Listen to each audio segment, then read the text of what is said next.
누가복음 22장 찾겠습니다.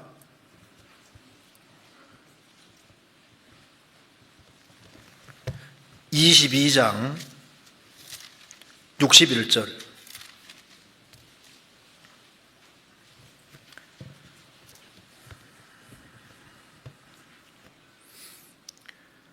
주께서 돌이켜 베드로를 보시니 베드로가 주의 말씀 곧 닭 울기 전에 내가 3번 나를 부인하라 하심이 생각나서 밖에 나가서 심히 통곡하니라. 자, 베드로 사도가 예수님을 3번 부인했습니다. 그런데 주께서 돌이켜 베드로를 보시니, 주님이 3번 부인한 베드로를 보셨습니다. 눈이 딱 맞추셨습니다. 예수님 말씀이 생각이 났습니다. 그리고 자기가 얼마나 큰 죄를 지었는지도 생각이 났습니다. 자, 주께서 돌이켜 베드로를 보시니, 주님은 특정한 사람을 향해서 특별하게 딱 보실 때 그게 보는 것으로 끝나는 게 아닙니다. 요한계시록 5장 보면은 어린 양 예수님에게 7뿔과 7눈이 있다고 했습니다. 7뿔은 그 전능, 뿔은 힘이니까 전능하신 주님을 보여주고 7눈은 전지하신 주님을 보여줍니다. 그런데 7눈은 보내심 받은 7영이라고 했습니다. 성령이라고. 그러니까 주님 눈길이 가는 곳에 성령도 같이 가시는 거예요. 자, 베드로를 보시니, 왜 보셨냐면 베드로를 사랑하신 거예요. 그가 순간적으로 범죄한 걸, 죄를 지었지만 주님께서 보신 것이 뭡니까? 그 성도에 대한 관심을 보여주는 겁니다. 비록 죄를 지었지만 주님께서는 베드로 사도를 보셨습니다. 보시니까 베드로 사도가 생각이 났습니다. 주님께서는 죄를 깨닫게 해주고 베드로 사도가 돌이킬 수 있도록 눈길을 주신 겁니다. 그래서 주님께서 보실 때 보는 거로 끝나는 게 아니라 7눈은 7 성령이라고 했잖아요. 계시록 5장에. 그러니까 주님 눈이 가는 그곳에는, 눈길이 머무는 그곳에는 성령께서도 같이 역사해 주는 거예요. 베드로 마음이 터치가 됐습니다. 그러니까 내가 격결로 가고 있는 깨닫게 되잖아요. 정말 회개하고 돌이키게 되는 겁니다. 우리가 격결로 가고 있을 때 주님이 우리를 관심을 가지고 지켜보실 때 성령께서 우리 마음을 움직여서 우리로 하여금 십자가 은혜와 사랑을 다시 깨닫게 해주고 돌이키게 만들어주잖아요. 그러니까 베드로 사도가 주께서 돌이켜 베드로를 보시니 베드로가 주의 말씀 곧 닭 울기 전에 내가 3번 나를 부인하리라 하심이 생각나서 밖에 나가서 심히 통곡하니라. 이건 후회의 눈물을 넘어서 정말 회개하고 돌이킨 겁니다. 그래서 베드로 사도는 실제로 돌이켰고, 여기 보시니 베드로 사도만 보시는 게 아닙니다. 우리가 신앙생활 잘할 때도 보시고 잘못할 때도 보셔요. 넘어졌을 때도 보십니다. 그리고 주님이 관심을 가지시고 그리고 어루만져 주시고 그러니까 우리로 돌이키게 하시는 겁니다. 베드로 사도는 철저하게 회개하고 돌이켰습니다. 돌이키고 실제로 이제 형제들을 굳게 하는 일을 했지 않습니까? 누가복음 22장 31절입니다.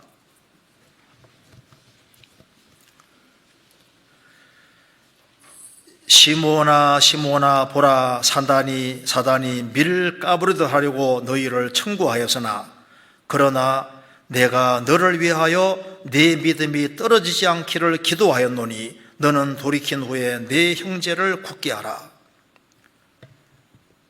주님께서 말씀하셨습니다.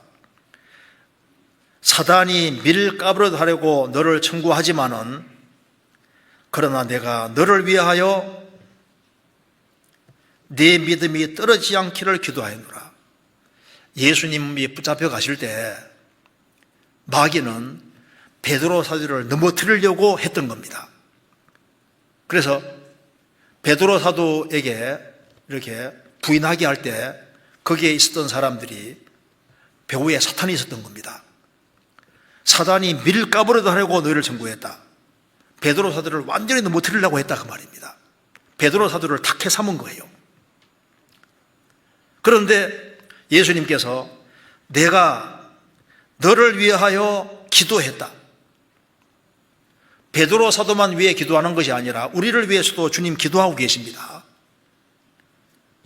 내 믿음이 떨어지지 않기를 기도하였다. 유다는 잃어듣지만은 베드로 사도는 믿었습니다. 넘어졌지만은 그 믿음이 없어진 것이 아닌 거예요. 주님께서 너의 믿음이 떨어지지 않기를 기도했다.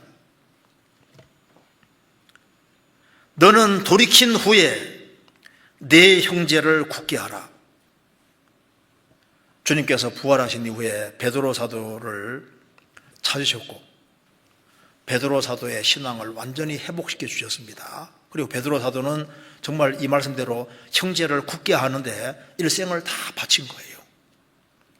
예수님을 3번 부인했지만 예수님이 부활하신 이후에 베드로 사도에게 다시 나타나셔서 신앙을 완전히 회복시켜 주시지 않습니까? 요한복음 21장입니다.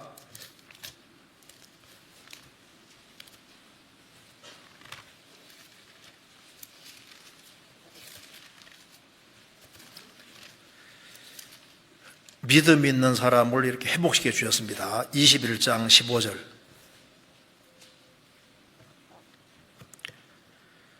저희가 조반 먹은 후에 예수께서 시몬 베드로에게 이르시되 요한의 아들 시몬아 내가 이 사람들보다 나를 더 사랑하느냐 하시니 가로되 주여 그러하외다. 내가 주를 사랑하는 줄을 주께서 아시나이다. 가라사대 내 어린 양을 먹이라 하시고 또 2번째 가라사대 요한의 아들 시몬아 내가 나를 사랑하느냐 하시니 가로되 주여 그러하외다. 내가 주를 사랑하는 줄을 주께서 아시나이다. 가라사대 내 양을 치라 하시고 3번째 가라사대 요한의 아들 시몬아 내가 나를 사랑하느냐 하시니 주께서 3번째 내가 나를 사랑하느냐 하심으로 베드로가 근심하여 고르되 주여 모든 것을 아시오매 내가 주를 사랑하는 줄을 주께서 아시나이다. 예수께서 가라사대 내 양을 먹이라. 3번이나 나를 사랑하느냐 물으셨습니다. 내가 주를 사랑하는 줄을 주께서 아시나이다. 내 어린 양을 먹이라. 내 양을 치라. 내 양을 먹이라. 신앙을 완전히 회복시켜 주셨습니다.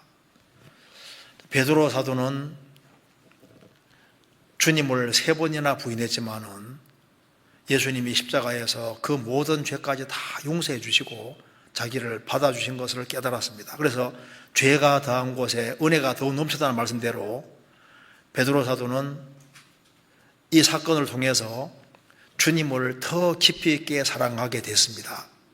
그래서 그는 이제 사랑으로 주의 일을 하게 되고 그리고 일생 동안 이제 내 형제를 굳게 하라. 그 명령이, 그 말씀이 베드로 사도 이 마음 생각 속에 확 모처럼 박혀 있는 겁니다. 너는 돌이킨 후에 내 형제를 굳게 하라. 그래서 형제를 굳게 하는 일을 일생 동안 했습니다. 그런 예수님 말씀을 깜빡 잊어먹었기 때문에 베드로 전서서 읽어보면 계속해서 뭐라 나옵니까? 계속해서 알고 있지만 계속 끊임없이 읽혀오려고 노력을 했습니다. 그래서 내 형제를 굳게 하라. 그는 굳게 하는 일에 일생을 바치고 나중에 십자가 거꾸로 못 박혀서 이제 하나님께 영광을 돌리는 일을 합니다. 그리고 이 베드로 사도는 이제 회복된 이후에 이제 전도하러 다니는데 주님께서 일생 동안 이게 평범한 닭인데 네가 닭 2번 울기 전에 내가 3번 나를 부인하리라. 그 말씀대로 이게 이제 베드로가 예수님 부인하는 거하고 이거 닭하고 연결딱 일부러 시켜놓은 거예요. 왜? 그게 바로 은혜입니다. 왜? 베드로 사도를 사랑하셨기 때문에 그가 주님 앞에 갈 때까지 항상 마음을 낮추고 살도록 하기 위해서 주님이 일부러 그냥 닭을 얘기 빼놓고 얘기할 수도 있잖아요. 네가 오늘 3번 나를 부인하리라 이렇게 해도 되는데 왜 꼭 닭 2번 울기까지 전에 이걸 왜 집어넣냐 그 말입니다. 닭과 그냥 뗄 수 없는 관계를 딱 만들어 놓으신 거예요. 그렇죠? 그러니까 일생 동안 어디 가든지 닭이 울 때마다 자기의 과거를 생각하게 되고 자기가 지은 죄도 생각하고 용서받은 은혜도 생각하게 되니까 일생 동안 베드로 사도가 이제 게으를 수가 없는 거예요. 닭이 옥기요 할 때마다 그는 열정을 가지고 더 부지런히 열심히 주님 섬기게 되고 자기 마음을 항상 낮추게 되는 계기가 된 겁니다. 그렇잖아요? 바울 사도는 주님께서 그를 사랑하셨기 때문에 육체에 가시라는 걸 주시고 질병이라 주셔서 그는 그 질병이 떠나기를, 육체의 가시가 떠나기를 3번이나 기도했는데 주님께서 내 은혜가 내게 족하다. 바울 사도의 교만을 막으시려고 하나님께서 질병을 딱 연결시켜 놓은 겁니다. 일생 동안 그 육체에 가시가 있는 거예요. 우리도 마찬가지입니다. 우리에게도 알게 모르게 여러 종류의 닭이 있을 수 있는 겁니다. 우리의 죄를 깨닫게 하고 주님 은혜를 깨닫게 하는 닭과 유사한 것이 있을 수 있습니다. 우리가 매일 주일 설교 듣고 주의 말씀을 듣고 전도 집회도 반복이 되고 교회 안에서 좋은 간증 같은 것도 있고 또 선교 소식들 그 다음에 이제 재림에 대한 여러 징조들 이런 것들이 알게 모르게 우리로 하여금 우리를 계속 일깨워주는 닭 역할을 하고 있는 겁니다. 그렇지 않습니까? 성경 민수기 한번 보시겠습니다. 민수기 15장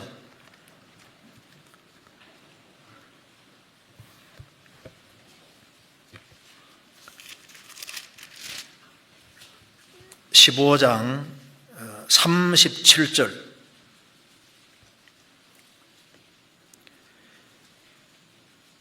여호와께서 모세에게 일러 가라사대 이스라엘 자손에게 명하여 그들의 대대로 그 옷단 귀에 술을 만들고 청새끈을 그 귀에 술에 더하라.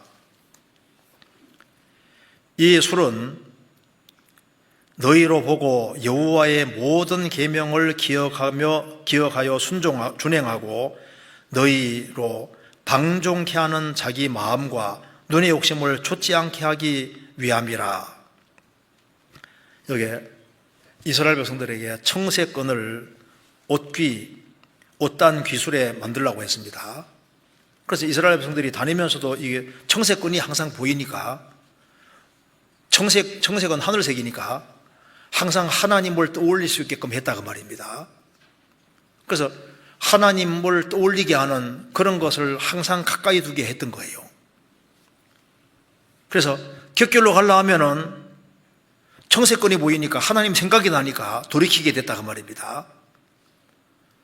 베드로 사도에게 청색끈 비슷한 것이 바로 닭인 거예요. 닭. 그잖아요. 우리 주변에는 지금 청색끈을 싹 없애는 시대입니다. 세속적인 곳으로 가득한 시대가 되는데 우리는 지금 청색끈을 볼 수 없도록 세상이 만들어가고 있습니다. 우리가 주님을 기억할 수 있는 것들이 가까이 많이 있는 게 좋아요. 우리 개인에게도 하나님이 우리가 타락하지 않도록 곁길로 가지 않도록 하기 위해서 우리에게 닭과 유사한 것을 옆에 배치해 둔 것이 많이 있을 겁니다. 스펄전 목사님 같은 경우는 일생 동안 통풍이 있었습니다. 통풍. 그 통풍이 너무너무 있으니까 그게 이제 너무너무 아프니까 그것이 교만한 마음을 항상 받게 만들어주는 겁니다. 자기 통해서 많은 사람이 구원받을 때도 통풍이 있으니까 그게 이제 일생 동안 자기에게 큰 도움을 준 것을 얘기를 하고 있습니다. 무디는 학력이 낮았습니다. 초등학교 4학년 정도밖에 못 나왔잖아요.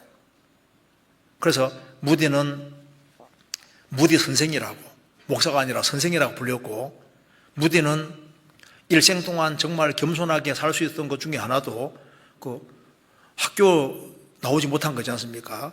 그런 것도 자기를 붙잡아주는 좋은 것이 될 수 있는 거예요.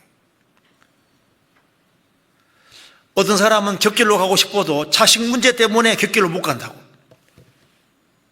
집안 식구 중에 누가 하나 구원 안 받은 사람이 있기 때문에 저 집안 식구만 구원받으면 해방이라 생각하는데 구원 안 받은 사람이 있어가지고 이게 붙잡혀가지고 격길로 못 가는 거예요. 자녀가 구원받을 때까지는, 집안 식구 구원받을 때까지는. 왜? 내가 흐트러지면은 집안 식구가 망할까봐 거기도 자기 붙잡아주는 게 될 수 있습니다.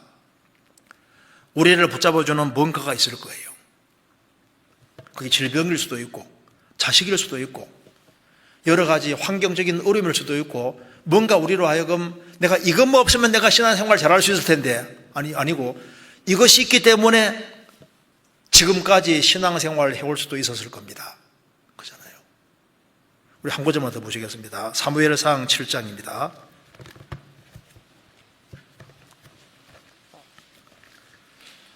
사무엘상 7장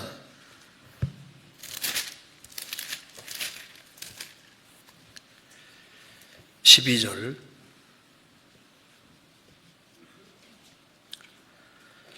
사무엘이 돌을 취하여 미스바와 센 사이에 세워 가로되 여호와께서 여기까지 우리를 도우셨다 하고 그 이름을 에벤에셀이라 하니라.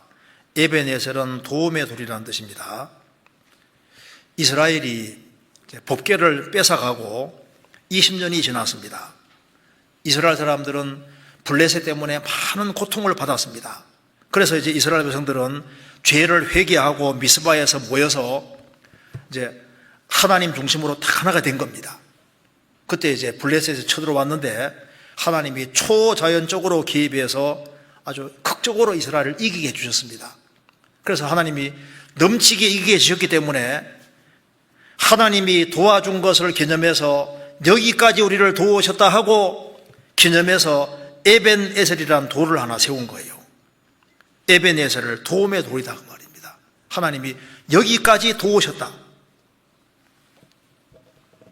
주님이 이스라엘을 넘치게 도와주셨습니다. 우리도 이제 한 해를 돌이켜보면은 우리가 구원 받을 때도 도와주셨고 참 어려운 시기를 지났는데 우리를 도와주셨습니다. 우리 개인적인 일기장이라든가 이제 우리가 개인적인 것을 보면요, 돌이켜보면은 야, 하나님이 참 많이 도와주셨다. 우리가 인생의 어려운 골짜기도 지냈지만은 그 속에도 도와주시고 여러 가지 불과물을 통행했지만 하나님이 도와주신 것을 볼 수 있습니다. 여기까지 도우셨다. 오늘까지 도와오셨습니다. 그리고 이제 베드로 사도도 돌이켜보면요, 그거 때문에, 야, 하나님이 참 이게 연결시켜 놓은 게 축복이라는 걸 우리가 알 수 있습니다. 우리 교회도 주님 많이 도와주지 않습니까? 앞으로도 도와줄 걸 믿을 수 있습니다. 그래서 여기까지 도우셨다. 여기 넘치게 도와줬다. 그런 뜻입니다. 그래서 우리가 이제 구원받은 하나님 자녀로서 그 하나님의 도우심 속에 우리가 살고 있는 겁니다.